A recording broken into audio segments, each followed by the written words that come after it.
शेतकरी मित्रांनो, तर शेतकरी बांधवांच्या खात्यामध्ये पीक विमा अगदी कुठल्याही क्षणी जमा होऊ शकतो। कारण शेतकरी मित्रांचे अनेक मेसेज येत आहे की नक्की पीक विमा शेतकऱ्यांच्या खात्यामध्ये केव्हा जमा होणार।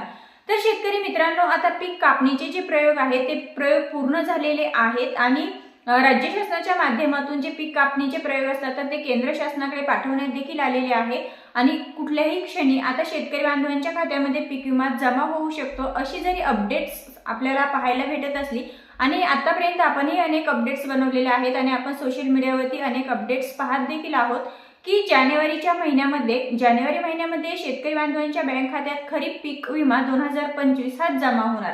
आणि आपण जर पाहिलं तर आता जानेवारी महिना संपत आलेला आहे तरी सुद्धा शेतकऱ्यांच्या बँक खात्यात पीक विमा हा जमा झालेला नाही। त्यामुळे शेतकऱ्यांचा एकच प्रश्न आहे की खरीप पीक विमा जो मंजूर झालेला आहे तो केव्हा जमा होणार। तर मित्रांनो, आता जर आपण पीक विम्याची अपडेट्स पाहिली तर राज्य शासनाच्या माध्यमातून पीक कापणीचे जे प्रयोग आहेत, जे अहवाल आहेत ते केंद्र शासनाकडे पाठवण्यात आलेले आहे। परंतु केंद्र शासनाच्या माध्यमातून अशी अपडेट्स येत आहे की पीक विम्याचं जे पोर्टल आहे त्यावरती काही तांत्रिक अडचणी आल्यामुळे शेतकरी बांधवांच्या बँक खात्यामध्ये पीक विमा पडण्यास विलंब होत आहे। परंतु या एका आठवड्याच्या कालावधीमध्ये म्हणजे 7 ते 8 दिवसांच्या कालावधीमध्ये केव्हाही ही तांत्रिक अडचण जी आहे तर ती दूर होऊ शकते आणि ज्यावेळेस ही तांत्रिक प्रॉब्लेम जो आहे तो दूर होईल तेव्हा लगेचच म्हणजे कुठल्याही क्षणी शेतकरी बांधवांच्या बँक खात्यामध्ये पीक विमा हा जमा होईल।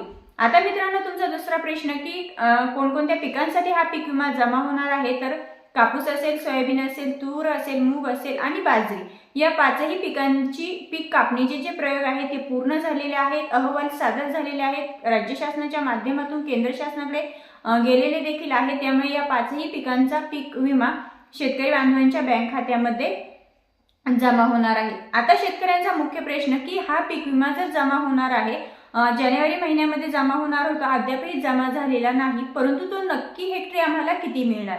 तर शेतकरी मित्रांनो, जसं की आपल्याला माहित आहे की माननीय मुख्यमंत्री देवेंद्र फडणवीस साहेब यांच्या माध्यमातून अशी सूचना देण्यात आलेली आहे किंवा अशी अपडेट्स देण्यात आलेली आहे की प्रति शेतकरी बांधव हेक्टरी 17,500 रुपये असा पीक विमा प्रत्येक शेतकरी बांधवाला 2025 साठी मिळणार आहे। आता यासाठी जसं की अतिवृष्टी नुकसान भरपाईसाठी जे शेतकरी बांधव पात्र ठरले त्या सर्व शेतकरी बांधवांना रब्बीचं अनुदान भेटलेलं आहे। मग आता अतिवृष्टी नुकसान भरपाई आणि रब्बीचं अनुदानासाठी जे सर्व शेतकरी बांधव पात्र ठरले ते सर्व शेतकरी बांधव आता पीक विमा 2025 साठी पात्र असणार का, असा शेतकरी बांधव ज्यावेळेस प्रश्न विचारताय तर त्या शेतकरी बांधवांसाठी मित्रांनो, तुम्ही अतिवृष्टी नुकसान भरपाईसाठी पात्र ठरलेले असाल किंवा मग रब्बीच्या अनुदानासाठीही पात्र ठरलेले असाल, मग तुम्ही आता पुन्हा पीक विम्यासाठी पात्र ठरालच अशी गॅरंटी नाही किंवा मग असा कुठल्याही प्रकारची माहिती नाही। कारण पीक विमा 2025 जो आहे तर तो तुम्हाला वैयक्तिक पीक विमा भेटणार नाहीये।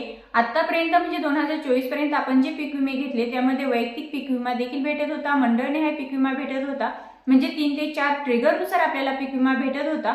परंतु या वर्षी म्हणजे 2025 मध्ये राज्य शासनाने खूप पीक विमामध्ये अडथळे आणलेले आहेत आणि यामध्ये फक्त आणि फक्त पीक कापणी प्रयोग हा एकच ट्रिगर लागू ठेवलेला आहे। त्यामुळे तुम्हाला वैयक्तिक पीक विमा न भेटता तुम्हाला फक्त आणि फक्त मंडळनिहाय पीक विमा भेटणार आहे।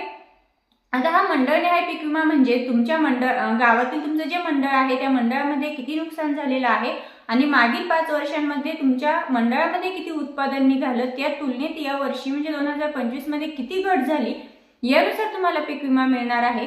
आणि असं जर असेल की तुमचं नुकसान झालेलं आहे परंतु तुमच्या मंडळामध्ये इतर कुणाचं नुकसान झालेलं नाही तर तरी सुद्धा तुम्हाला पीक विमा हा भेटणार नाही।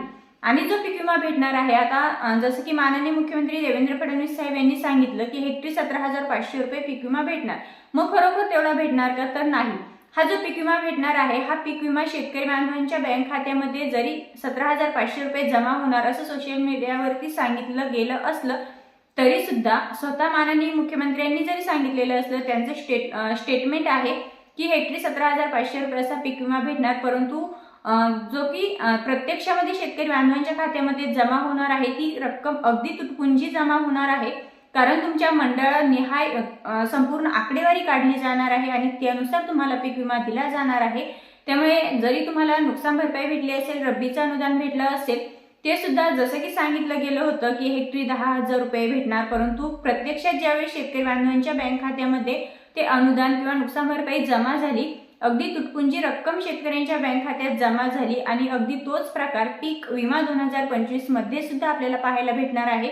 म्हणजेच एकंदरीत मित्रांनो, जरी शेतकरी बांधव पीक विम्यासाठी आतुरतेने लक्ष देऊन बसलेले असले तरी सुद्धा सरकारच्या माध्यमातून म्हणजे राज्य शासनाच्या माध्यमातून जी पीक विम्याची खेळी या वर्षी म्हणजे 2025 मध्ये खेळण्यात आलेली आहे ती अगदी कमी आहे। अगदी तुटपुंजी रक्कम शेतकरी बांधवांच्या बँक खात्यामध्ये जमा होणार आहे। आता लवकरच तो पीक विमा शेतकऱ्यांच्या खात्यामध्ये जमा होईल आणि ज्यावेळेस जमा होईल त्यावेळेस हेक्टरी किती जमा होतोय हे पाहणं देखील आपल्याला महत्त्वपूर्ण असं होणार आहे। परंतु एवढं मात्र नक्की आहे की हेक्टरी 17,500 रुपये न मिळता खूप कमी पीक विम्याची रक्कम शेतकरी बांधवांना राज्य शासनाच्या माध्यमातून दिली जाणार आहे। आणि शेतकरी मित्रांनो, तुम्हाला ज्यावेळेस पीक विमा जमा होईल तर हेक्टरी किती जमा झाला हे कमेंट्समध्ये नक्कीच सांगायचं आहे, कारण शेतकरी बांधव सध्या तरी आतुरतेने वाट पाहत आहेत की आम्हाला हेक्टरी 17,500 रुपये असा पीक विमा भेटणार। यामध्ये कापूस असेल, सोयाबीन असेल, तूर असेल, मूग असेल, बाजरी असेल, या सर्व पिकांचं मोठ्या प्रमाणावरती शेती पिकांचं नुकसान झालेलं आहे आणि शेतकरी बांधवांचा जो खर्च या पिकांसाठी होतोय तो खर्च सुद्धा जे सरकारच्या माध्यमातून आपल्याला पीक विमा भेटतो त्यामध्ये आता जसं की नुकसान भरपाई भेटलेली आहे, रब्बीचं अनुदान भेटलेलं आहे, शेतकरी बांधवांच्या कमेंट्स आपण ऐकलेल्या आहेत, वाचलेल्या आहेत, त्यामध्ये अगदी जो शेतकरी बांधवांचा खर्च झालेला आहे तो खर्च सुद्धा वसूल होत नाहीये। एवढी तुटपुंजी रक्कम शेतकरी बांधवांना दिली गेलेली आहे आणि अगदी तोच प्रकार पीक विमा 2025 मध्ये सुद्धा आपल्याला पाहायला भेटू शकतो। तर मित्रांनो, तुम्हाला याबद्दल काय वाटतंय की केंद्र शासन असेल किंवा राज्य शासन असेल जे शेतकरी बांधवांना पीक विमा असेल, नुकसान भरपाई असेल, बाकी इतर अनुदान असेल, हे जे अनुदान शेतकरी बांधवांना दिलं जात आहे तर ते खरोखर शेतकरी बांधवांना साजेसं आहे का? कारण शेतकरी बांधवांचा जो आपण शेती पिकांचा खर्च पाहतोय, जे शेती पिकांसाठी मशागतीसाठी आपल्याला खर्च येतो तो खर्च सुद्धा त्यामध्ये निघत नाहीये। परंतु या वर्षी म्हणजे 2025 मध्ये खरोखर माननीय मुख्यमंत्र्यांनी जे स्टेटमेंट दिलं होतं की हेक्टरी 17,500 रुपये असा पीक विमा भेटणार, मग खरोखर तेवढा भेटणार का हे पाहणं आता आपल्याला खूपच महत्त्वपूर्ण असं ठरणार आहे। तर मित्रांनो, अशाच माहितीसाठी आपल्या चॅनलवरती नवीनच असाल, पहिल्यांदाच आले असाल तर नक्की सबस्क्राईब करा। पुन्हा भेटूया अशाच माहितीसोबत। तोपर्यंत जय हिंद, जय महाराष्ट्र।